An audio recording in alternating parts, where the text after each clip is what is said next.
The Dead Man's Tale by Willard E. Hawkins. The curious narrative that follows was found among the papers of the late Dr. John Pedrick, psychical investigator and author of occult works. It bears evidences of having been received through automatic writing, as were several of his publications. Unfortunately, there are no records to confirm this assumption, and none of the mediums or assistants employed by him in his research work admits knowledge of it. Possibly, for the doctor was reputed to possess some psychic powers, it may have been received by him. At any rate, the lack of data renders the recital useless as a document for the Society for Psychical Research. It is published for whatever intrinsic interest or significance it may possess. With reference to the names mentioned, it may be added that they are not confirmed by the records of the War Department. It could be maintained, however, that purposely fictitious names were substituted, either by the doctor or the communicating entity. They called me, when I walked the earth in a body of dense matter, Richard Devaney. Though my story has little to do with the war, I was killed on the Second Battle of the Marne, on July 24, 1918. Many times, as men were wont to do who felt the daily, hourly imminence of death in the trenches, I had pictured that event in my mind and wondered what it would be like. Mainly, I had inclined toward a belief in total extinction. That, when the vigorous, full-blooded body I possessed should lie bereft of its faculties, I, as a creature apart from it, should go on, was beyond credence. The play of life through the human machine, I reasoned, was like the flow of gasoline into the motor of an automobile.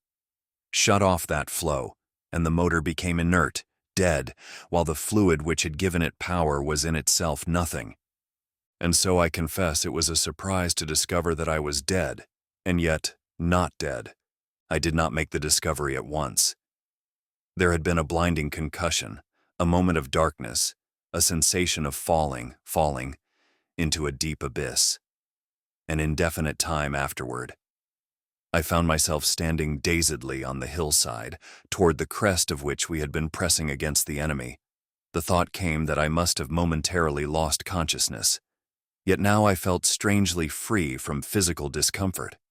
What had I been doing when that moment of blackness blotted everything out? I had been dominated by a purpose, a flaming desire.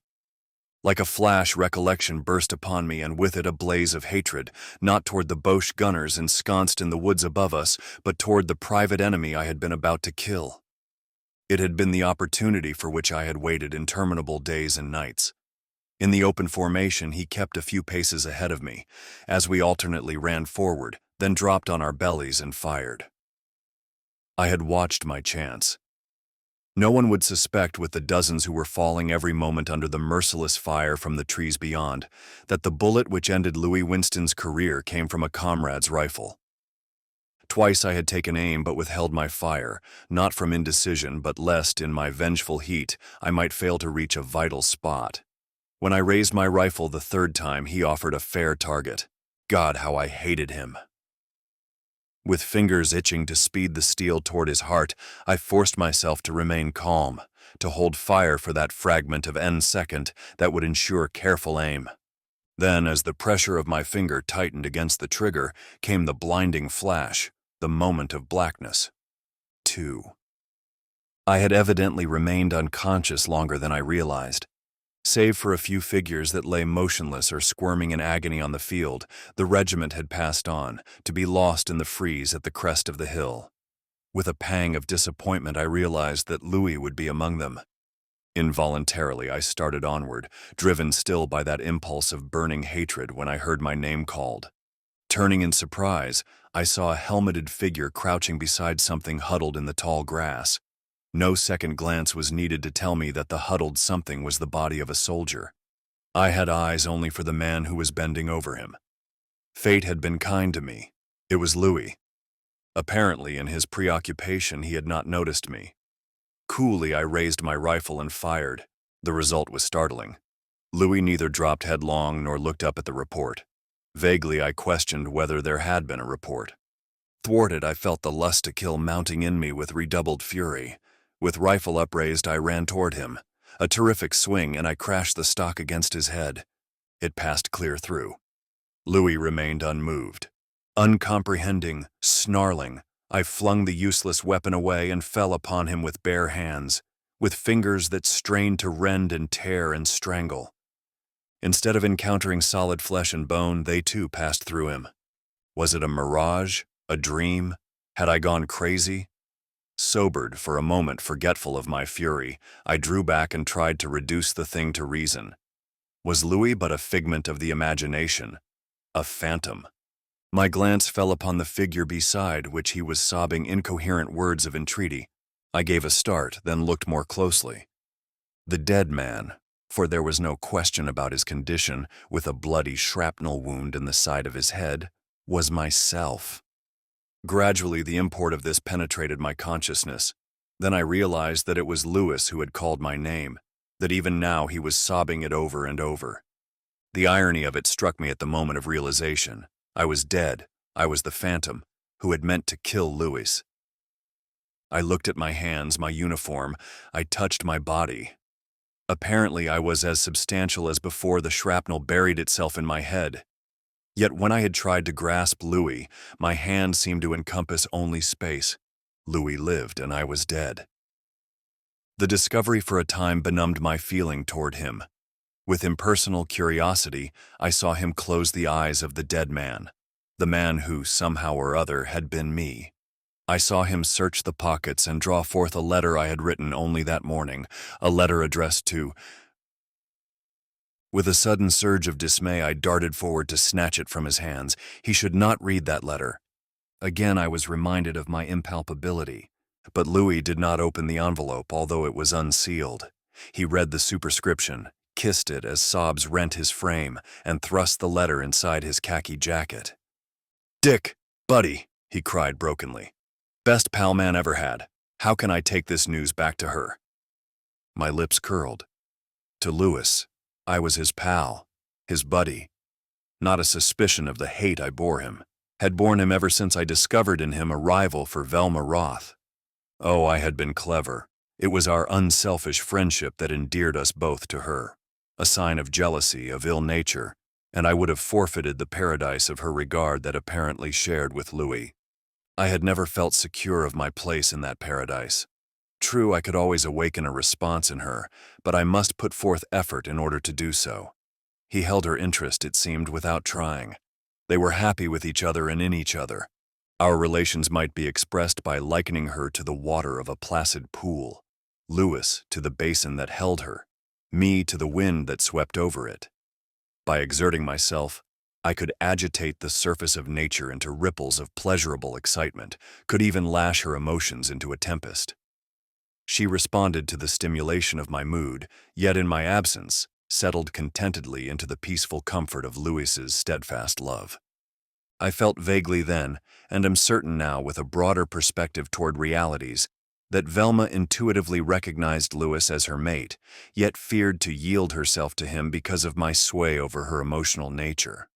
When the Great War came, we all, I am convinced, felt that it would absolve Velma from the task of choosing between us. Whether the agony that spoke from the violet depths of her eyes when we said goodbye was chiefly for Louis or for me, I could not tell. I doubt if she could have done so. But in my mind was the determination that only one of us should return, and Louis would not be that one. Did I feel no repugnance at thought of murdering the man who stood in my way? Very little. I was a savage at heart, a savage in whom desire outweighed anything that might stand in the way of gaining its object.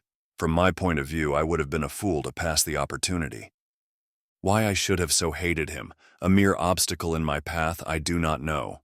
It may have been due to a prescience of the intangible barrier his would always raise between Velma and me, or to a slumbering sense of remorse.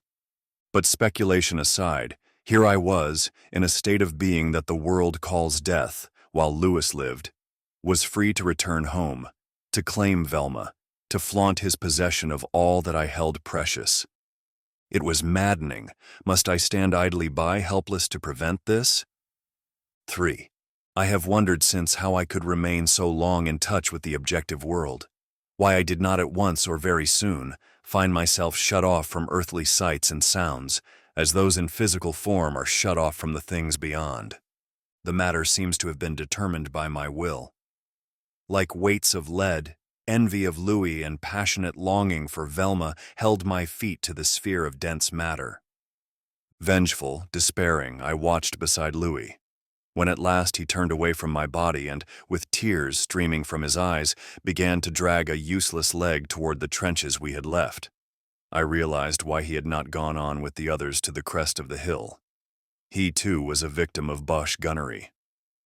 I walked beside the stretcher-bearers when they had picked him up and were conveying him toward the base hospital.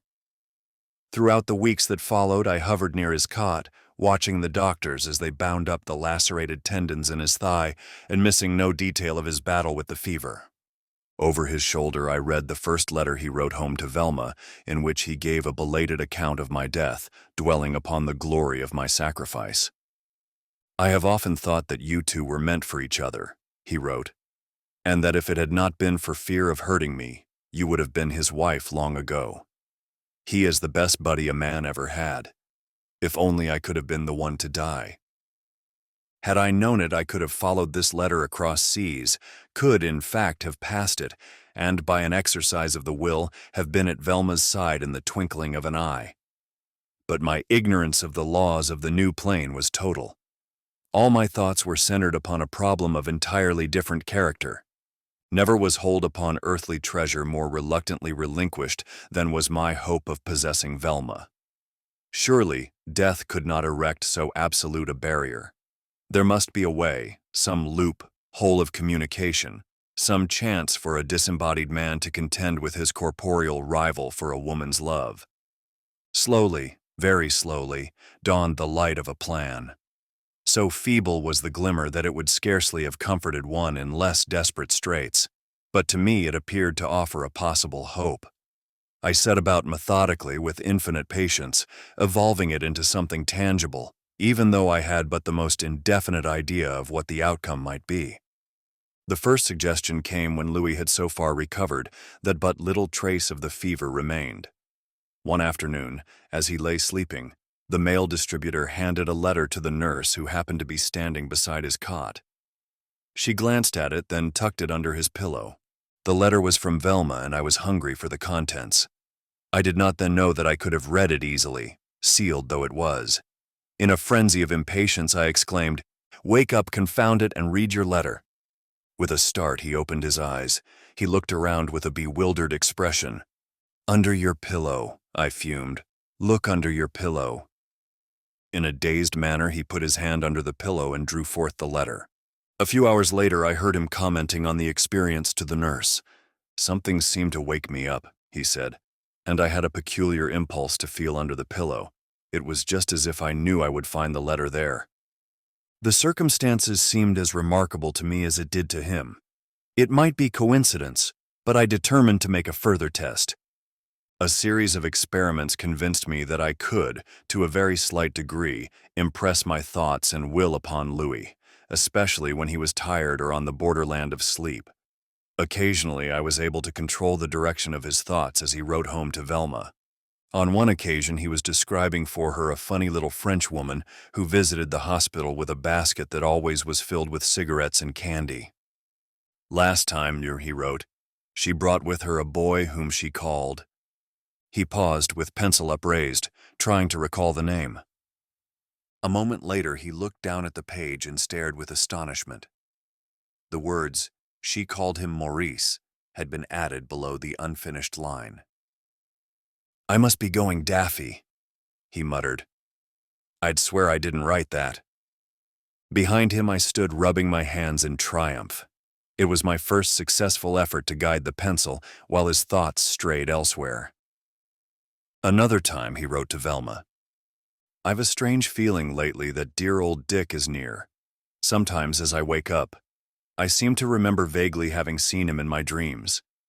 It's as if his features were just fading from view." He paused here long that I made another attempt to take advantage of his abstraction. By an effort of the will that it is difficult to explain, I guided his hand into the formation of the words, "with a jug full of kisses for Winky as ever her." Just then, Louis looked down. "Good God," he exclaimed as if he had seen a ghost. 4. Winky was a pet name I had given Velma when we were children together. Lewis always maintained there was no sense in it and refused to adopt it, though I frequently called her by the name in later years. And of his own volition, Lewis would never have mentioned anything so convivial as a jug full of kisses. So, through the weary months before he was invalided home, I worked. When he left France at the debarkation point, he still walked on crutches, but with the promise of regaining the unassisted use of his leg before very long. Throughout the voyage I hovered near him, sharing his impatience, his longing for the one we both held dearest. Over the exquisite pain of the reunion, at which I was present yet not present, I shall pass briefly. More beautiful than ever, more appealing with her vivid, deep coloring, Velma in the flesh was a vision that stirred my longing into an intense flame. Lewis limped painfully down the gangplank. When they met, she rested her head silently on his shoulder for a moment, then, her eyes brimming with tears, assisted him with the tender solicitude of a mother to the machine she had in waiting. 2 months later they were married. I felt the pain of this less deeply than I would have done had it not been essential to my designs. Whatever vague hope I may have had, however, of vicariously enjoying the delights of love, were disappointed. I could not have explained why. I only knew that something barred me from intruding upon the sacred intimacies of their life, as if a defensive wall were interposed. It was baffling, but a very present fact, against which I found it useless to rebel. I have since learned, but no matter. This had no bearing on my purpose, which hinged upon the ability I was acquiring of influencing Lewis's thoughts and actions, of taking partial control of his faculties. The occupation into which he drifted, restricted in choice as he was by the stiffened leg, helped me materially. Often, after an interminable shift at the bank, he would plod home at night with brain so weary and benumbed that it was a simple matter to impress my will upon him. Each successful attempt, too, made the next one easier. The inevitable consequence was that in time Velma should notice his aberrations and betray concern. "Why did you say to me when you came in last night, 'There's a blue billy goat on the stairs, I wish they'd drive him out'?" she demanded one morning. He looked down shamefacedly at the tablecloth. "I don't know what made me say it. I seemed to want to say it, and that was the only way to get it off my mind. I thought you'd take it as a joke." He shifted his shoulders, as if trying to dislodge an unpleasant burden. "And was that what made you wear a necktie to bed?" she asked ironically. He nodded an affirmative. I knew it was idiotic, but the idea kept running in my mind. It seemed as if the only way I could go to sleep was to give in to it. I don't have these freaks unless I'm very tired. She said nothing more at the time, but that evening she broached the subject of his looking for an opening in some less sedentary occupation, a subject to which she thereafter constantly recurred. Then came a development that surprised and excited me with its possibilities. Exhausted, drained to the last drop of his nerve force, Lewis was returning late one night from the bank, following the usual month-end overtime grind. As he walked from the car line, I hovered over him, subduing his personality, forcing it under control, with the effort of will I had gradually learned to direct upon him. The process can only be explained in a crude way. It was as if I contended with him, sometimes successfully, for possession of the steering wheel of the human car that he drove. Velma was waiting when we arrived. As Lewis's feet sounded on the threshold of their apartment, she opened the door, caught his hands, and drew him inside. At the action, I felt inexplicably thrilled. It was as if some marvelous change had come over me, and then, as I met her gaze, I knew what that change was. I held her hands in real flesh and blood contact. I was looking at her with Lewis's sight. 5.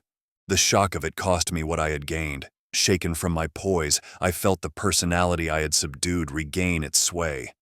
The next moment, Louis was staring at Velma in bewilderment. Her eyes were filled with alarm. You frightened me," she gasped, withdrawing her hands, which I had all but crushed. "Louis, dear, don't ever look at me again like that."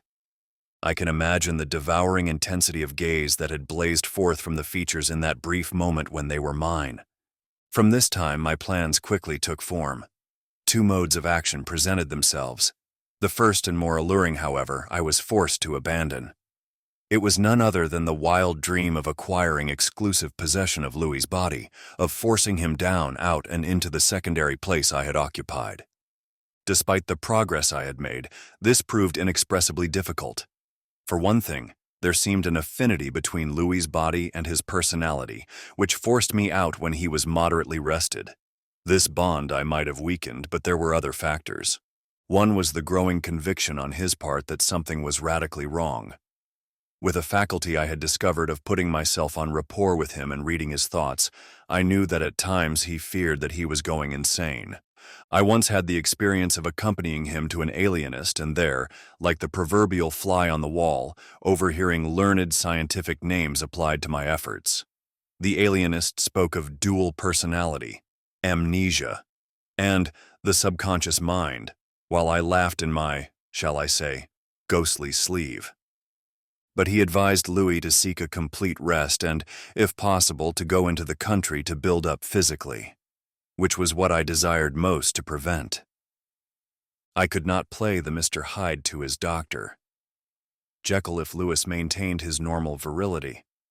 Velma's fears, too, I knew were growing more acute. As insistently as she could, without betraying too openly her alarm, she pressed him to give up the bank position and seek work in the open air, work that would prove less devitalizing to a person of his peculiar temperament. One of the results of debility from overwork is, apparently, that it deprives the victim of his initiative, makes him fearful of giving up his hold upon the meager means of sustenance that he has, lest he shall be unable to grasp another. Louis was in debt, earning scarcely enough for their living expenses, too proud to let Velma help as she longed to do, his game leg putting him at a disadvantage in industrial field. In fact, he was in just the predicament I desired, but I knew that in time her wishes would prevail. The circumstances, however, that deprived me of all hope of completely usurping his place was this: I could not, for any length of time, face the gaze of Velma's eyes. The personified truth, the purity that dwelt in them, seemed to dissolve my power, to beat me back into the secondary relationship I had come to occupy toward Louis. He was sometimes tempted to tell her, "You give me my one grip on sanity." I have witnessed his panic at the thought of losing her, at the thought that someday she might give him up in disgust at his aberrations and abandon him to the formless thing that haunted him. Curious, to be of the world and yet not of it, to enjoy a perspective that reveals the hidden side of effects, which seems so mysterious from the material side of the veil.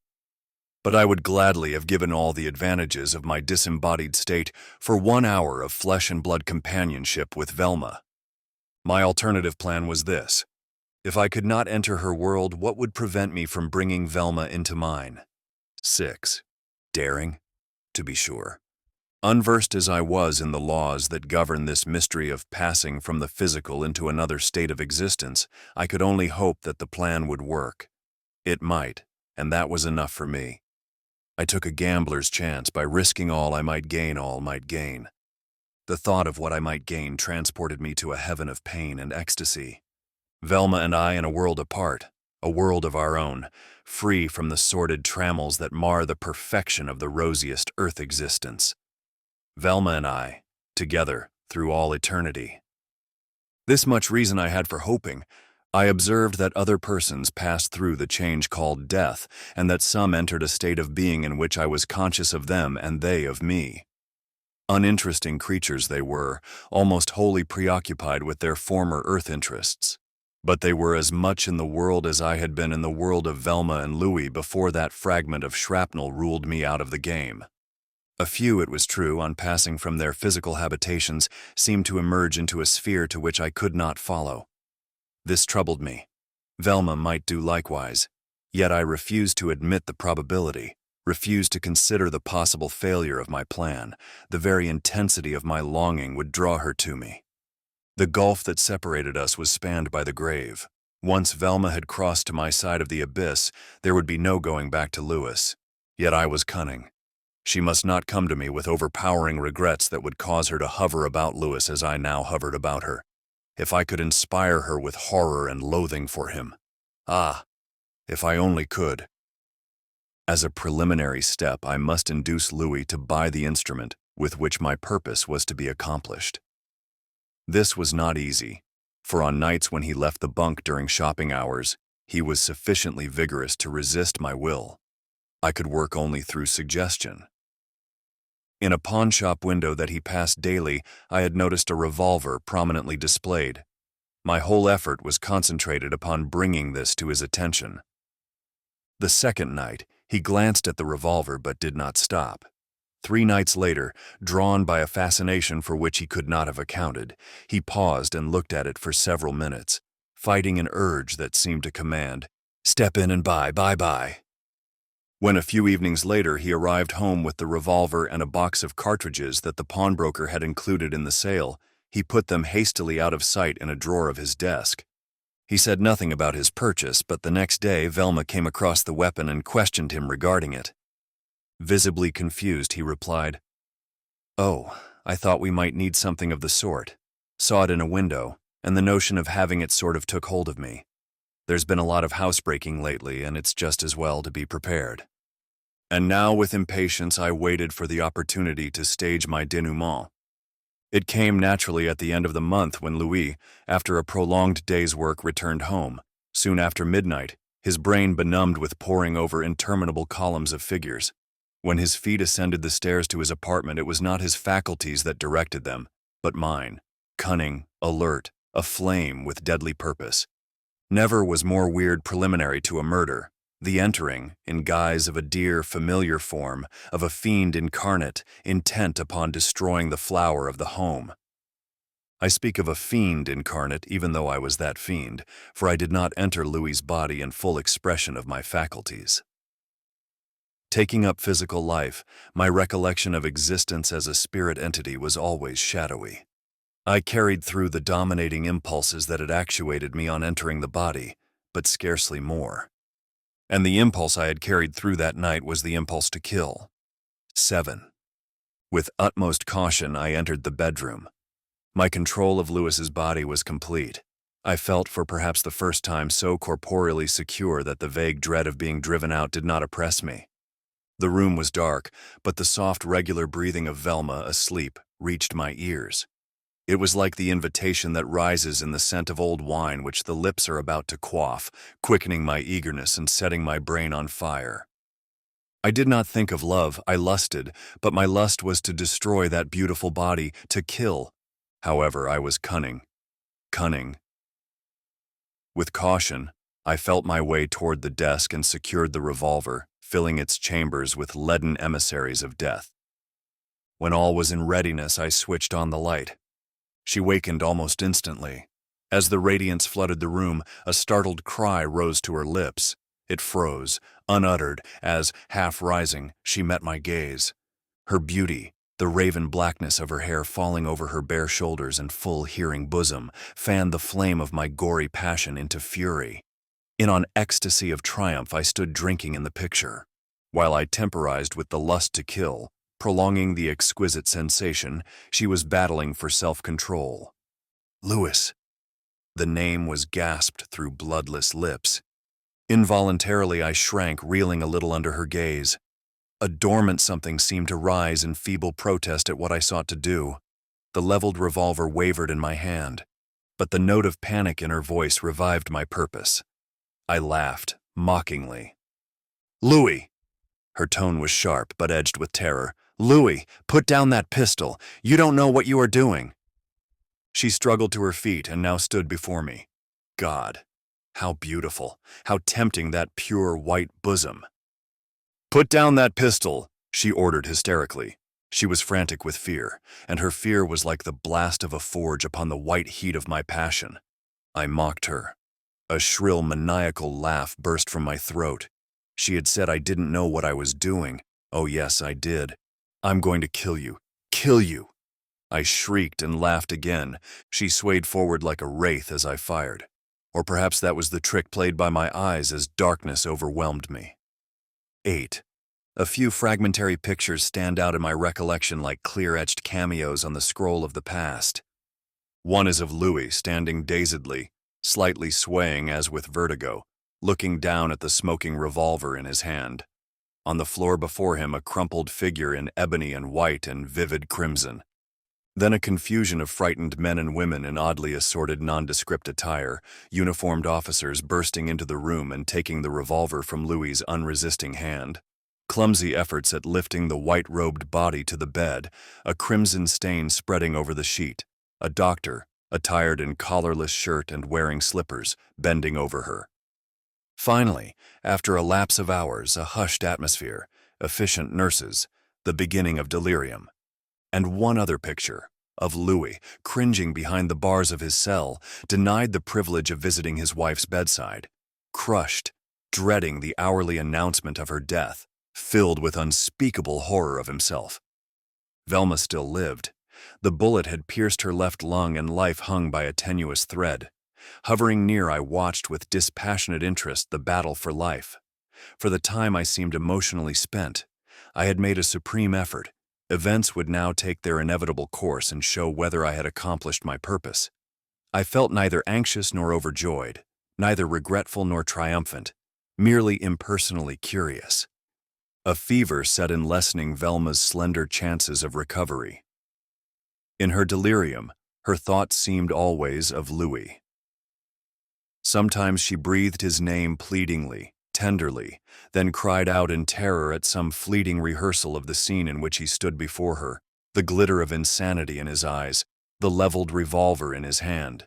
Again she pleaded with him to give up his work at the bank, and at other times she seemed to think of him as over on the battlefields of Europe. Only once did she apparently think of me, when she whispered the name by which I had called her, Winky, and added, Dick. But, save for this exception, it was always, Louis Lewis. Her constant reiteration of his name finally dispelled the apathy of my spirit. Louis. All the vengeful fury toward him I had experienced when my soul went hurtling into the region of the disembodied returned with thwarted intensity. When Velma's fever subsided, when the long fight for recovery began and she fluttered from the borderland back into the realm of the physical, when I knew I had failed, balked of my prey, I had at least this satisfaction. Never again would these two, the man I hated and the woman for whom I hungered, never again would they be to each other as they had been in the past. The perfection of their love had been irretrievably marred. Never would she meet his gaze without an inward shrinking. Always on his part, on both their parts, there would be an undercurrent of fear that the incident might recur, a grisly menace, poisoning each moment of their lives together. I had not schemed and contrived and dared in vain. This was the thought I hugged when Louis was released from jail upon her refusal to prosecute. It caused me sardonic amusement when, in their first embrace, the tears of despair rained down their cheeks. It recurred when they began their pitiful attempt to build anew on the shattered foundation of love. And then, creepingly, slyly, like a bird of ill omen casting the shadow of its silent wings over the landscape, came retribution. Many times in retrospect I lived over that brief hour of my return to physical expression, my hour of realization. Wraith-like arose a vision of Velma as she had stood before me that night, staring at me with horror. I saw the horror deepen to abject despair. How beautiful she had looked. But when I tried to picture that beauty, I could recall only her eyes. It mattered not whether I wished to see them. They filled my vision. They seemed to haunt me. From being vaguely conscious of them, I became acutely so. Disconcertingly, they looked out at me from everywhere, eyes brimming with fear, eyes fixed and staring, filled with horrified accusation. The beauty I had once coveted became a thing forbidden, even in memory. If I sought to peer through the veil as formerly, to witness her pathetic attempts to resume the old life with Louis, again those eyes. It may perhaps sound strange for a disembodied creature, one whom you would call a ghost, to wail of being haunted.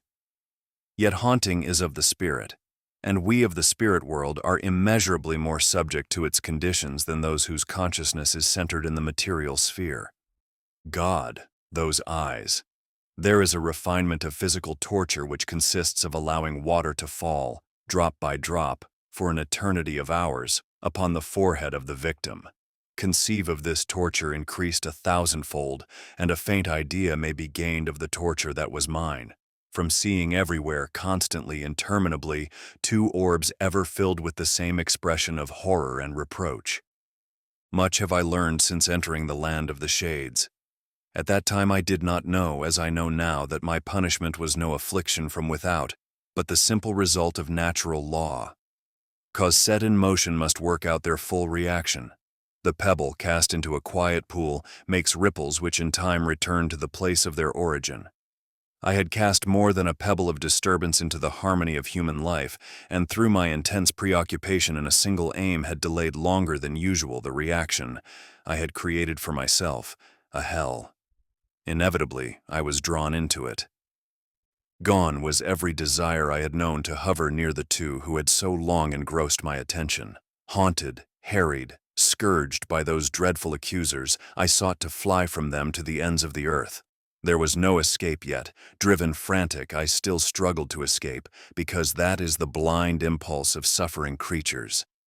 The emotions that had so swayed me when I tried to blast the lives of two who held me dear now seemed puny and insignificant in comparison with my suffering. No physical torment can be likened to that which engulfed me until my very being was but a seething mass of agony. Through it I hurled maledictions upon the world, upon myself, upon the Creator. Horrible blasphemies I uttered, and at last I prayed. It was but a cry for mercy, the inarticulate appeal of a tortured soul for surcease of pain. But suddenly, a neat peace seemed to have come upon the universe. Bereft of suffering, I felt like one who has ceased to exist. Out of the silence came a wordless response. It beat upon my consciousness like the buffeting of the wave. Words known to human ears would not convey the meaning of the message that was borne upon me. Whether from outside source or welling up from within, I do not know. All I know is that it filled me with a strange hope. 1,000 years or a single instant, for time is a relative thing. The respite lasted. Then I sank, as it seemed, to the old level of consciousness, and the torment was renewed. Endure it now I knew that I must, and why. A strange new purpose filled my being. The light of understanding had dawned upon my soul, and so I came to resume my vigil in the home of Velma and Louis. 9. A brave heart was Velma's, dauntless and true. With the effects of the tragedy still apparent in her pallor and weakness, and in the shaken demeanor and furtive, self-distrustful attitude of Louis, she yet succeeded in finding a place for him as overseer of a small country estate. I have said that I ceased to feel the torment of passion for Velma in the greater torment of her reproach. But I had never ceased to love her. As I now realized, I had desecrated that love, had transmuted it into a horrible travesty, had, in my abysmal ignorance, sought to obtain what I desired by destroying it. Yet, beneath all, I had loved. Well, I know now that had I succeeded in my intention toward her, Velma would have ascended to a sphere utterly beyond my comprehension. Merciful fate had diverted my aim, had made possible some faint restitution. I returned to Velma, loving her with a love that had come into its own, a love unselfish, untainted by thought of possession. But to help her, I must again hurt her cruelly. Out of the chaos of her life, she had slowly restored a semblance of harmony. Almost she succeeded in convincing Louis that their old peaceful companionship had returned. But to one who could read her thoughts, the nightmare thing that hovered between them weighed cruelly upon her soul. She was never quite able to look into her husband's eaves without a lurking suspicion of what might lie in their depths, never able to compose herself for sleep without a tremor, lest she should wake to find herself confronted by a fiend in his form. I had done my work only too well.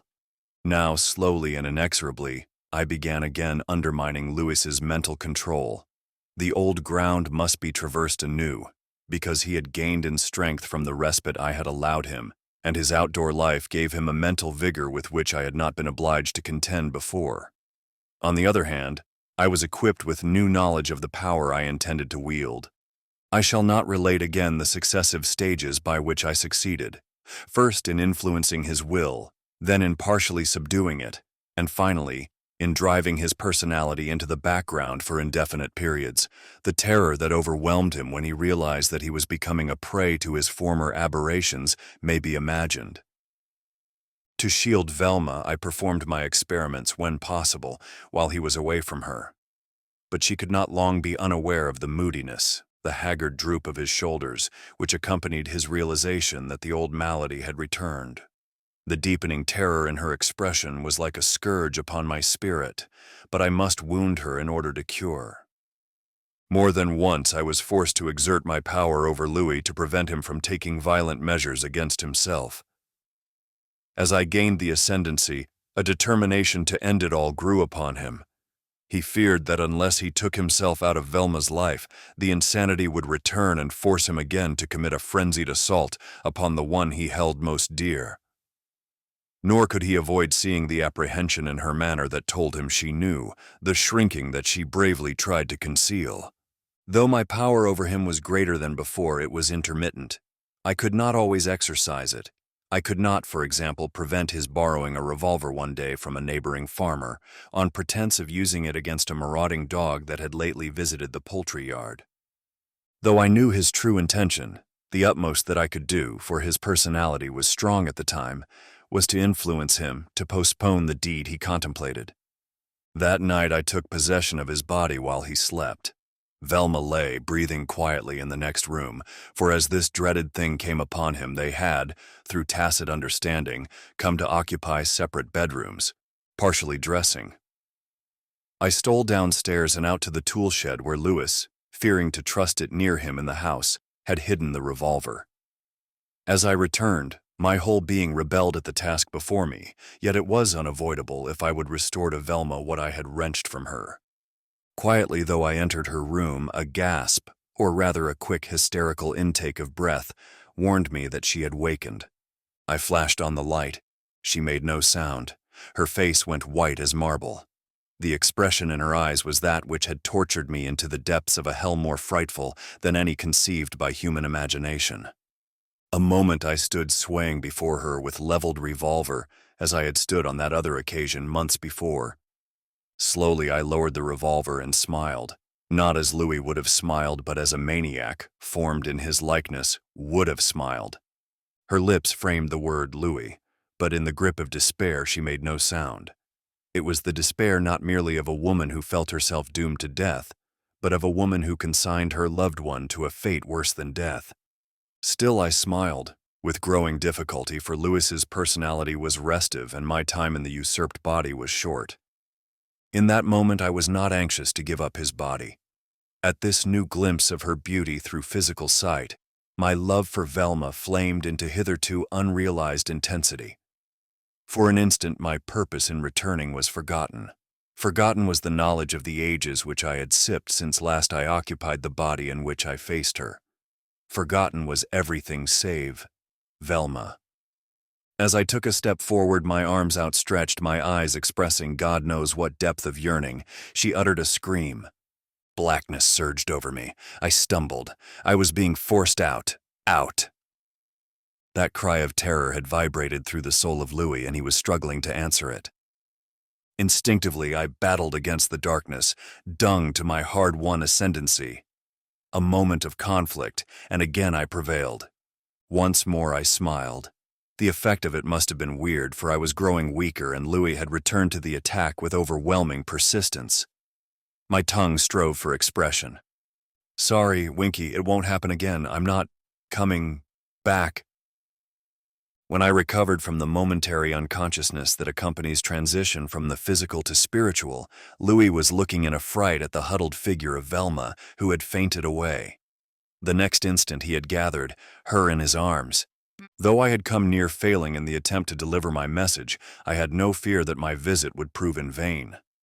With clear prescience, I knew that my utterance of that old familiar nickname, Winky, would carry untold meaning to Velma, that hereafter she would fear no more what she might see in the depths of her husband's eyes, that with a return of her old confidence in him, the specter of apprehension would be banished forever from their lives.